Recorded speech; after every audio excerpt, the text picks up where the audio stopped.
Well, switching gears because it is a big day for Broncos Country. The regular season kicks off today in extraordinary fashion. Monday Night Football, Russell Wilson against his former team. Oh, yeah. You couldn't write a better anticipation here.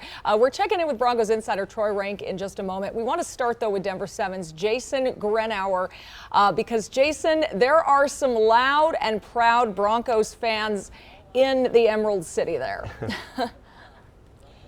Yes, and as my colleague and compatriot Troy Rank usually says in times like this, it doesn't just feel early, it is early. Just after 5 a.m. Pacific time, still quite quiet here outside of Lumen Field. It will be the total opposite because we have a football game to be played here in just over 12 hours or so. But as you mentioned, they call it Broncos Country for a reason because fans not only made the trip, but there's a pretty good cohort of fans already here in Seattle. Take a look at this video from yesterday. The Denver Broncos Fans of Seattle group held this photo op. This was at the base of the iconic Seattle Space Needle, and it was visiting fans. It was Seattle fans who still support the Broncos, and Miles, the mascot, even showed up. This was kind of the first big taste of the excitement ahead of Monday Night Football, and we spoke to several of those fans. Take a listen.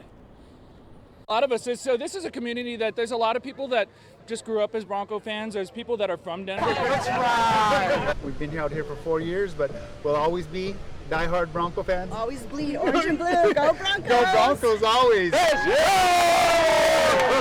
just grew and grew and grew. We just kept outgrowing different bars and meetups, and then it's turned into this. We have like almost 3,000 people in our DBFS, Denver Broncos Fans of Seattle thing going on. Bronco baby, let's ride!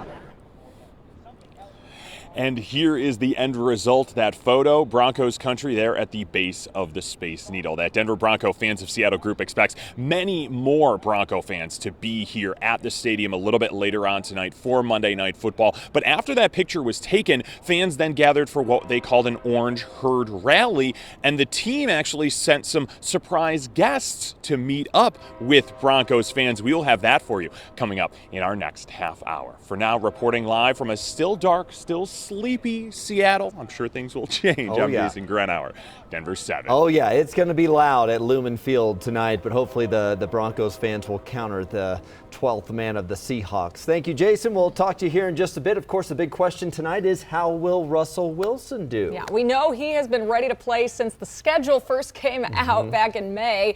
Our Broncos insider Troy Rank continues our team coverage. WrestleMania has arrived. Finally, the long-anticipated debut of Russell Wilson for the Denver Broncos will happen tonight against the Seahawks at Lumen Field. You know what?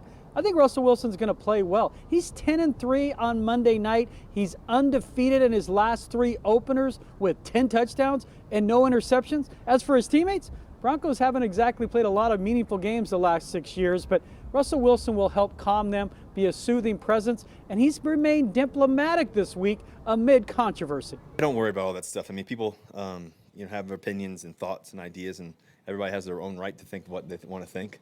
I know how the whole thing went and how it transpired and just the whole situation, but also at the same time too, I know that every second of it I've enjoyed, in terms of being there and just trying to give my all every day. That's all I know. I believe in my talent, who I am. I believe I'm one of the best in the world. I don't worry about anything else other than that. At the end of the day, you still got to get prepared the same way you always get prepared. And I think that when you get outside of that realm and start thinking about everything else, or start, detailing this or detailing that, or trying to worry about this and worry about that, you're wasting time. I don't think winners don't waste time on things that have nothing to do with the game. It'll definitely be an experience I've never experienced before, but it'll also be an experience that I'm going to enjoy the journey of it all. My focus is going to be on joy. My focus is going to be on my teammates and us playing our best football that we can possibly play against a really good football team. I talked to a source last night about Russell Wilson. He said he's in a good place. He's really ready for this game. He's not too anxious, not too eager. Why would he be? Russell Wilson, 19-4 in primetime games. Reporting from Seattle, Troy Rank, Denver7. Yeah, some players just rise to the occasion on a stage like this. Well, Colorado has become one of the top states in the nation for sports betting. Last September, sportsbooks here handled $408 million in wagers, with about 40% of that on football games. But a local sports handicapper says to be cautious early in the season because there are a lot of unknowns right now, especially with the Broncos. and their new staff. The Broncos are 6.5-point favorites in Seattle, but while the offense will likely improve behind Russell Wilson and Nathaniel Hackett, Bob Stoll of drbobsports.com thinks the defense will be slightly worse without the mind of Vic Fangio. So he predicts more total points scored than the over-under in Broncos games. And I asked him specifically about Russell Wilson prop bets. He thinks Russ will surpass his projected passing yards and touchdowns for the season.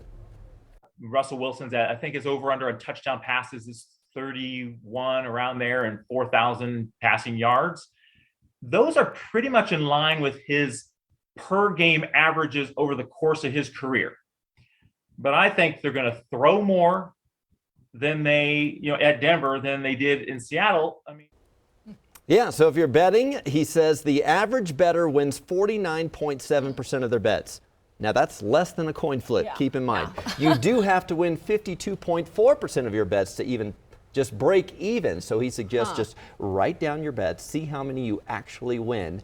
His computer model has the Broncos winning 9.5 games this year, so expect a 9-8 or 10-7 record depending on how the chips fall. We, of course, hope they overperform. Yes. Yeah. And you can see how those bets play out right here on Denver 7 tonight. Monday Night Football coverage starts at 5 p.m. here on Denver 7. Kickoff at 6:15, and then stick around for our post-game show.